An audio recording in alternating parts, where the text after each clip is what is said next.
Hi Yarny friends, it's Dawn from Ninja Bunny Crochet. Today I have for us to do these really nice slipper socks. These are done on the Addi Express, the 22 pin machine. Or if you have a Centro 22, you can make these same socks on the Centro 22 pin machine.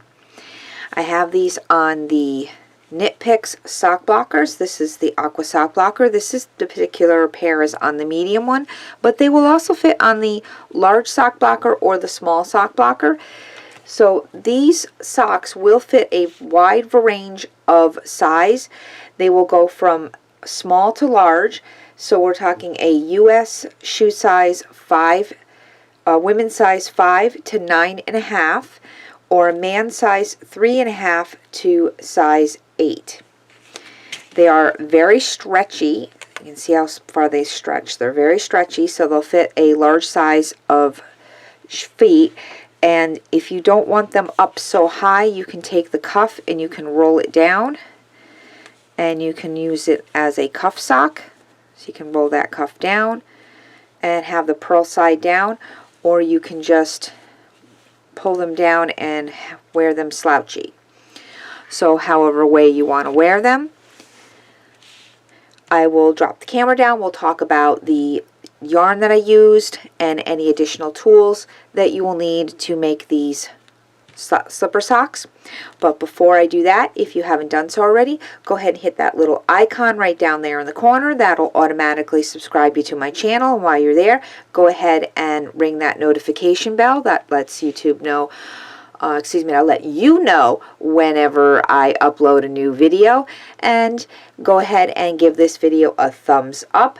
That lets YouTube know that you like my videos. It also lets me know what type of content you'd like to see on my channel. So let's get that camera down and we'll talk about that yarn and any additional tools that you might need to make these slipper socks. Well, first and foremost, before I actually drop the camera, you need a circular knitting machine. This is the Addi Express. This is a 22 pin knitting machine, so you'll need a knitting machine first of all. And then of course you're going to need your yarn and other tools as well. So I'll drop that camera down now and we'll talk about the yarn and the additional tools that you will need. The yarn that I used is Hirschner's Worsted 8. You're going to need about 155 yards total to make 2 pairs of socks. That's not counting your waste yarn, so you'll need a little bit of waste yarn as well. So the colors that I used is this navy blue. I don't really have the names of the actual yarn because I don't have the labels. These are left over from a blanket that I made my son for Christmas. So I'm going to be using this navy blue, this light blue, and then this multicolored blue as well. But it's Hirschner's Worsted 8, and I used about 155 yards. So you can estimate approximately that. You can see it's a medium 4 worsted weight yarn. It is acrylic. So you can always check to see, go on Yarn Sub and you can put in Hirschner's Worsted 8 and see what yarns would be equivalent to that if you're using a different type of yarn. You will also need a crochet hook. I use a 6mm hook. This is a 6mm hook. I'm going to be using my Clover Moore hook today. You're going to want a slightly larger hook than maybe what is recommended for your yarn because you don't want to get the top of your sock, the cuff of your sock, too tight because you want it kind of loose so that it'll stretch and it'll go over your foot and over your calf. You'll need a pair of scissors, a yarn needle, and you may want to have a couple of stitch markers just in case if you drop a stitch so that you can put a stitch marker on it to hang on to that stitch while you're working. So once you have all your supplies, let's get started.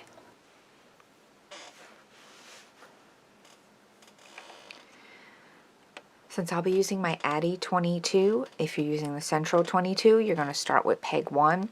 I don't have a Centro 22, so I don't know what color peg the Centro 22 has to start with, but on the Addi 22, you're going to start with your first black peg. That is your peg 1. And we're going to go ahead and start with a nice long tail. It doesn't have to be super long, but just a couple of inches. And we're going to go ahead and cast on in our usual way. So back and forth. So front, back of every needle. So basically every other needle is being caught under the hook.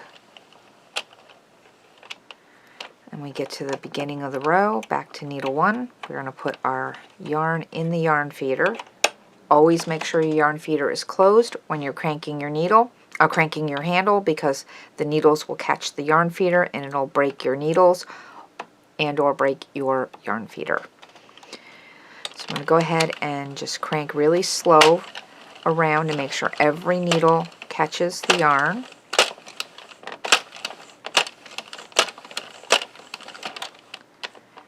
And I'm going to set my counter to 0, and we're going to go ahead and knit 20 rows. I like to go slow again that first round. Just make sure everything catches, and then you can just speed up a little bit after that. I tend to go a little bit slower than other people do because I want to make sure that I'm not going to get any dropped or tucked stitches. So we're just going to keep going until we have 20 rounds, and we're going to change colors. So we're going to change colors every 20 rounds, and I'll show you how to do that. And we're going to knit 100 rounds total, changing colors every 20 rounds.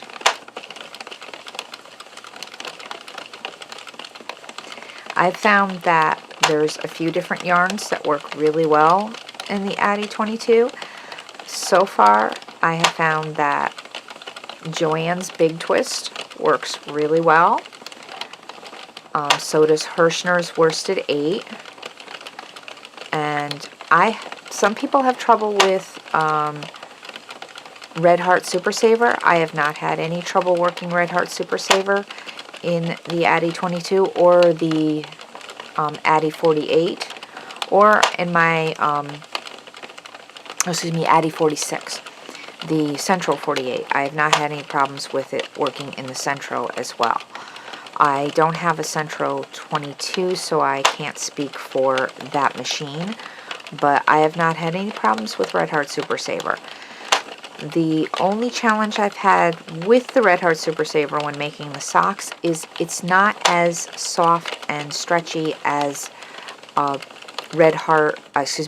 Joann's Big Twist or as the Hirschner's.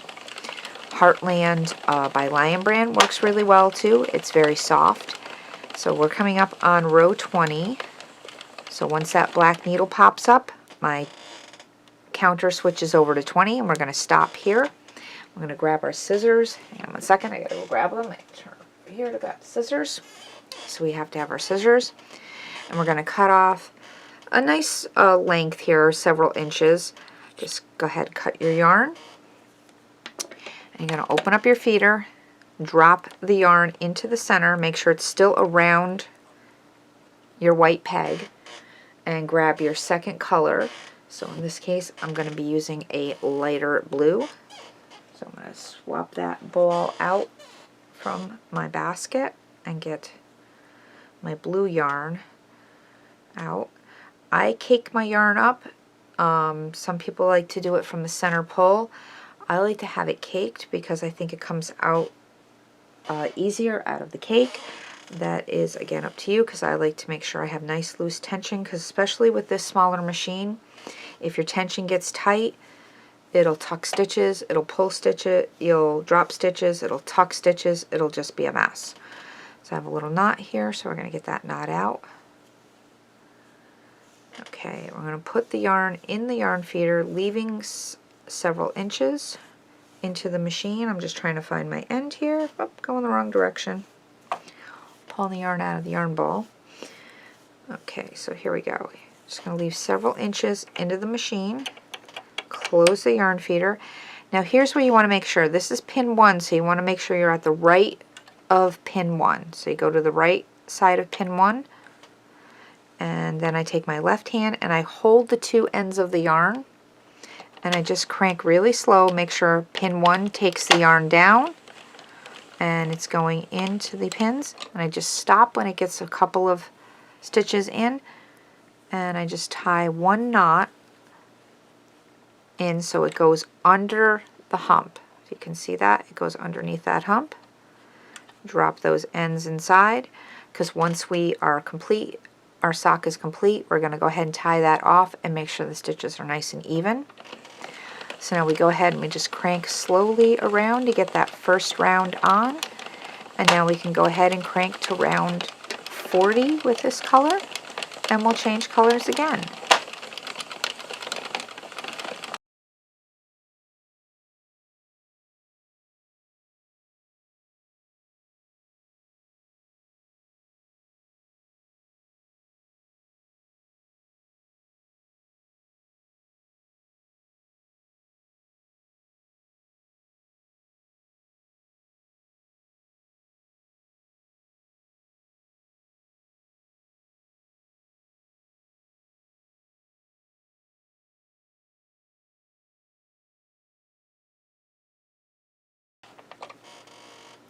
Okay, here we are at round 40, and we're going to change colors again, and I'm going to show you how to do that one more time, and then we'll get to the end and I'll show you how to finish your sock.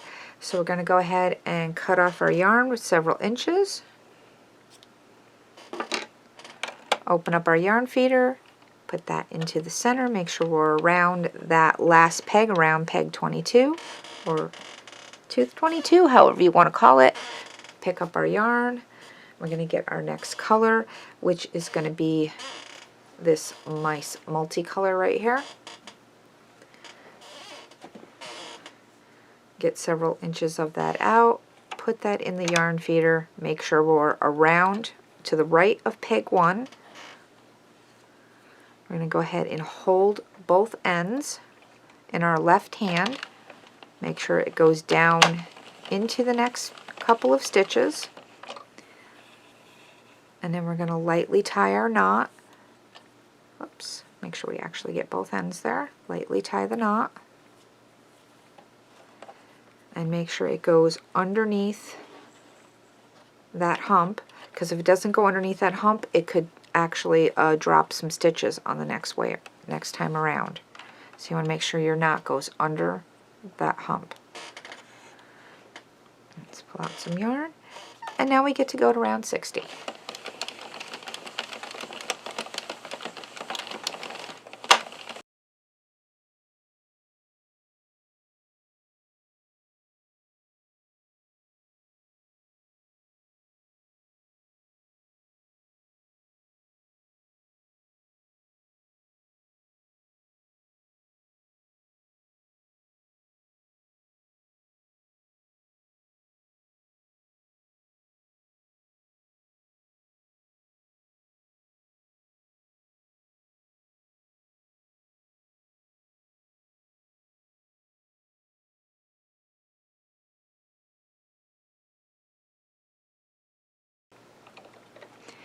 Okay, now that I'm at 60, when you hit about this round, your work is going to start hitting your table. What I like to do is like to go underneath and kind of roll my work so that it rolls up on itself and it's off the table, because I feel like if it hits the table, it might actually push your work up off the loom. So you want to make sure that it doesn't necessarily hit the table. So I just kind of roll it like a sock, because it is a sock. Okay, so what you're going to do is what we just did, every 20 rows, snip your yarn and change your color. And you want to keep you can keep the same pattern, or you can go random patterns. I'm using 3 colors. You can use 4, 5, whatever number of colors you want, until you reach 100 rows. So I will meet back up with you at 100 rows, and we're going to do at least 4 to 5, maybe even 6 rows of waste yarn, and then we're going to take our sock off of the loom, and I'll show you how to finish up your sock. Alright, we're at 100 rows. We're going to go ahead and open up our yarn feeder, and we're going to take out our yarn. But what we're going to also do is we want to leave enough yarn so that we can finish off the top of our sock. So how I do that, I kind of do about an arm's length. So we're going to hold the yarn out about an arm length, and we're going to do about 4 arms length. I'd rather have too much yarn than not enough yarn. So we're going to count 1, 2, 3, 4, and we're doing it a full arm's length. So just hold the arm out for your length of your arm, and then snip off the yarn, and then roll it up. I know you can't see what I'm doing. I apologize about that, but when you get to the length here, you'll see you have a big length of yarn. I'm going to drop that in the center, and then we're going to get a bit of waste yarn. Now you want something that is a completely different color so that you'll be able to tell the difference between your active stitches and your waste yarn. So we're going to go ahead and put our waste yarn in the yarn feeder. Make sure that your yarn is around, your working yarn goes around that last peg, which I didn't do. So I want to make sure that is around your last stitch there. Make sure your waste yarn is on the right of your first peg. And just like you did before, we're going to go ahead and stitch it, work a few stitches. I go ahead and do a light knot again in my waste yarn because I found that sometimes when you take it off your loom, your stitches will start coming apart. And then we're just going to go ahead and put 4, 5, maybe even 6 rows, however many rows you're comfortable with of your waste yarn. I usually do somewhere between 5 and 6. It all depends on how many rows you're comfortable with. Since I've made a lot of these socks, I have waste yarn like it's kind of cut. So I think this one's going to be a little bit more than 6. This one's going to be about 7. So then we just drop that in the center, close up our yarn feeder, and then we do 2 rounds, and it will take it off our loom. Sometimes we need to help it, and I just bring it down through the bottom, and here's our sock. Now we're going to go over to the craft table, and I will show you how to finish off your sock. Now that we have our sock off the loom, we can give it a little stretch all the way down, and we're going to turn our sock inside out. We're going to go and turn the sock inside out, and we're going to take care of all those ends on the inside.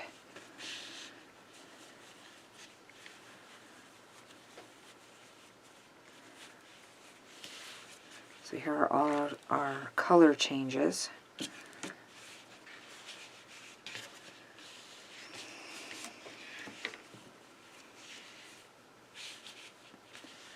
Let me just bring the camera down a little bit.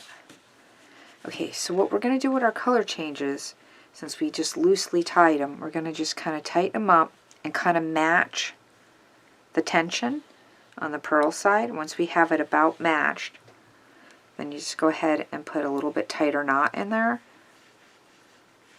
to hold it. I do try to do 2 knots. Make sure they're nice and tight so they're not going to come undone. But you don't want the knot too big because you don't want it to be uncomfortable. You just want to make sure it's nice and tight so it's not going to come undone. Then you can just snip it off. And go to the next color change and do the same. So you just want to kind of match the tension. And then tie a knot. Now you don't want to do this to your waste yarn. Just leave that loose because you're going to remove your waste yarn once you finish off the top of the sock. You're going to do that with every color change. Now I've only did a couple of color changes. If you used more colors and you have more color changes, then you're just going to do this with every color change. Just set those scraps aside. Now you can save your scraps and use those for stuffing for other projects. However you want to, whatever you do with your scraps, your little scraps of yarn.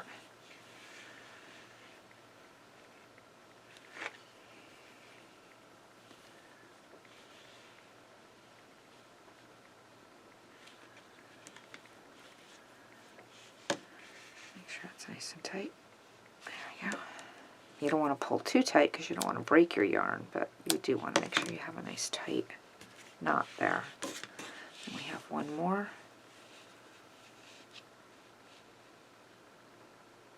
Just want to kind of match that tension so it looks about the same. And go ahead and tie the knot. I want to make sure that tail from the end, from the cast on end, is not involved, because that is not part of this color change.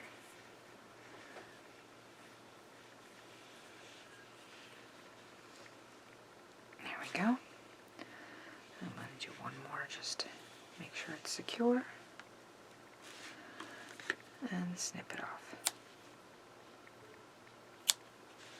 Just like that. Now we're ready to take care of the toe. Of course, my opposite end there is kind of flaring around. So let me just back this out just a little so I can... Now, just like you would if you were making a hat, we're going to gather up the toe. So we're going to take that tail from our cast on and we're just going to pull it, and it's going to gather up our end. So make sure it doesn't roll inside itself. So we're just going to pull that tail together, and it's going to gather it up. Now I know it's a dark color and it's kind of hard to see, but we're just going to pull that together, grab our yarn needle, thread up our yarn needle, and you're going to put a few stitches in the toe. Now I just like to kind of go straight across that gather.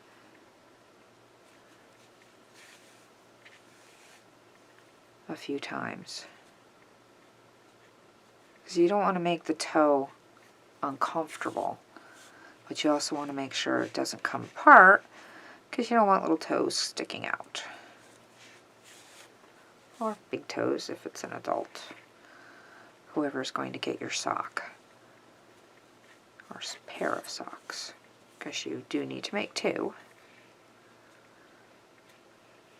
Unless, of course, the person you're giving it to only has one foot.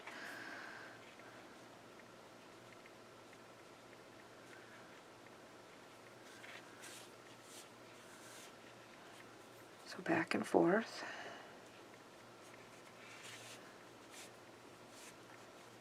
Now you can tug on it, make sure there's no spots that are open.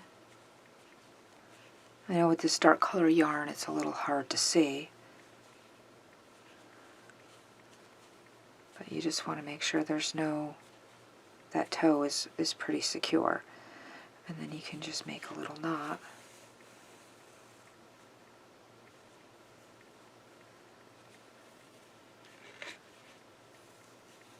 I like to kind of do a double knot just to make sure it's extra secure.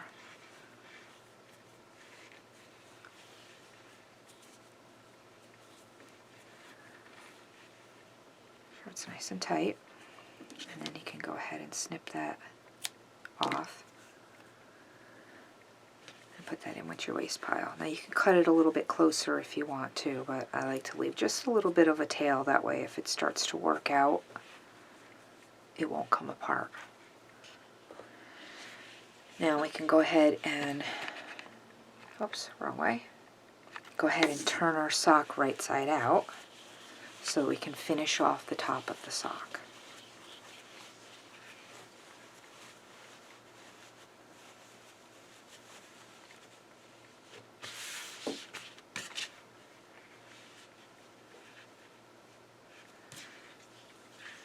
Get my yarn up here. here.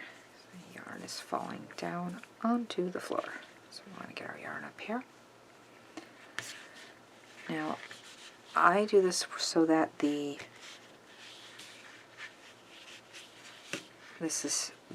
right side is facing me.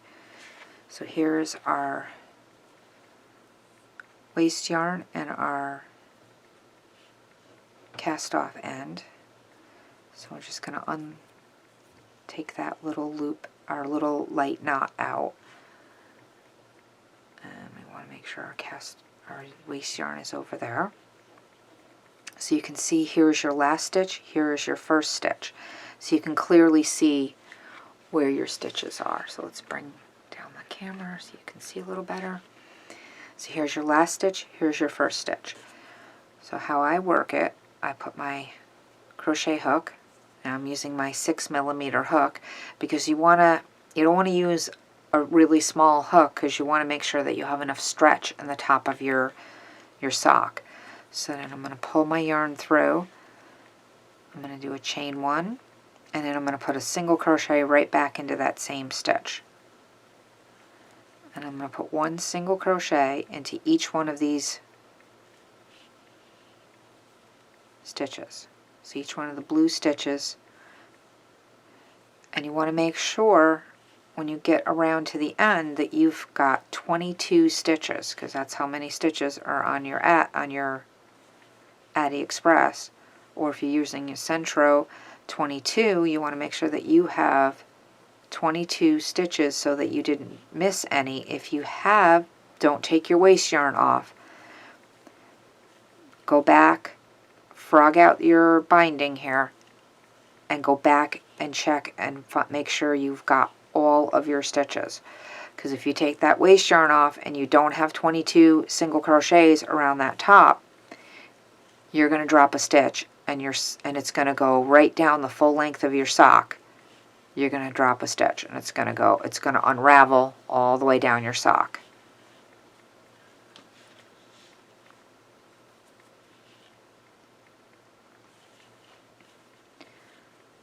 So just keep going around until you get to the end. You'll have 22 single crochets.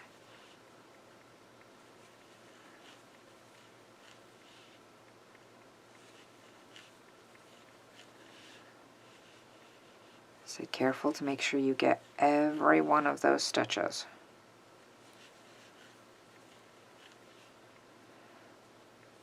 And I usually count them as I go, but since I'm talking to you guys, I'm not counting.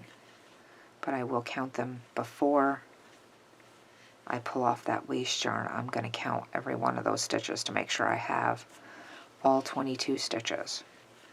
So here I'm at the end, and I'm just going to take my hook out, and just so that I don't lose any stitches, I'm going to put a stitch marker in.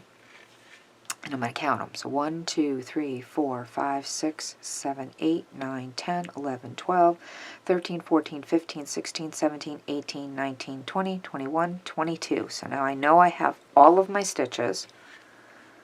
I'm going to go ahead and take that stitch marker out, put my hook back in, and I'm going to slip stitch to that first single crochet that I made. And I'm going to go ahead and fasten off. And though I have this nice long tail here,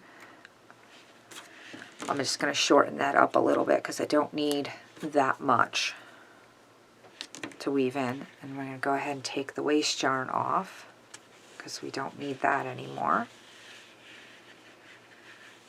And then I can just put that waste yarn aside and I can save it for another sock.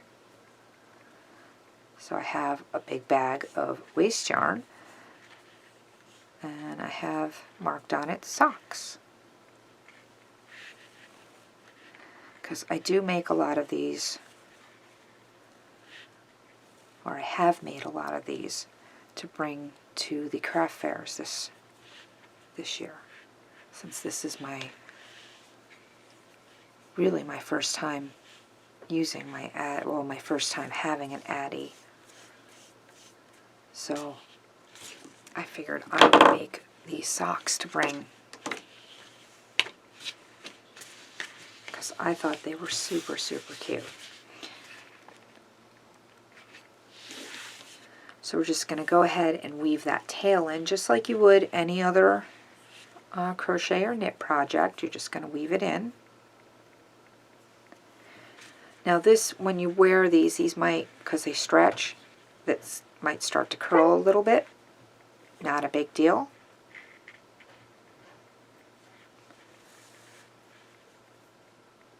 I'm just going to go ahead and weave this tail in. I kind of go, sorry, so you got off camera a little bit. I kind of try to weave it in up and down through the stitches, because I found if you go around, like going this way, and then when you go back a few stitches to weave it in, it kind of tightens up the top of the sock. And you don't really want it to be too tight, because then you can't get the sock on your foot and over your calf. So you don't really want to tighten up the top of the sock too much, because you kind of do want it loose so that you can get the sock on your foot. So I'm just going to go back a couple of stitches, weaving this in. And before I cut the yarn off, I always make sure I got enough stretch. And then I kind of like tug it just a little so that it'll snap right in and it goes inside the stitches and hides at the end. And then now it's done. Pleated socks on the sock blockers. Now you can roll down the cuffs if you want, and you can wear them with the cuff rolled down, or you can just push them down and wear them like a slouchy sock. They can be worn either way. So I hope you like this tutorial, and I will see you in the next video. Happy crocheting! Bye-bye!